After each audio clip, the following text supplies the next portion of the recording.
இந்த உலகம் மூழ்க போகிறது, அழிய போகிறது, இந்த உலக வாழ்க்கைங்கிறது கொஞ்ச நாள், எப்ப வேணாலும் நான் சாக போறேன், அதுக்கு நான் வாக்குத்தத்தத்தை தள்ளிக்கிட்டு இருக்கிறேன்.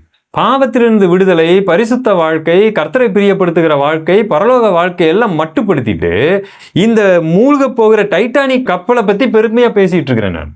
கேட்டா அவன் வரமாட்டான் பிரதர், என்ன பண்றது, இந்த கப்பல் நல்லா தானே இருக்குன்னு சொல்றான் அப்படின்னு நம்ம சாக்கு போக்கு சொல்லிட்டு இருக்கிறோம். அப்படி வராமல் போனால் போயிட்டு போறாங்க. சரியா?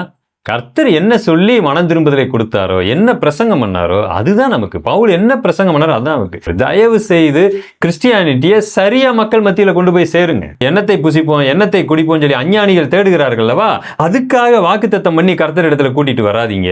ஏன்னு கேட்டா அதுல ஒருவேளை நாளைக்கு உபத்திரவமோ ஒரு கஷ்டமோ வந்துட்டா இவங்க ஓடிடுவாங்க. நீங்க என்ன சொல்லி கூட்டிட்டு வந்தீங்களோ அதை அவங்க வாழ்க்கையில நடக்காட்டி ஓடிடுவாங்க. பவுல் அதனாலதான் இதை எதையும் சொல்லி கூப்பிடுறது இல்லை.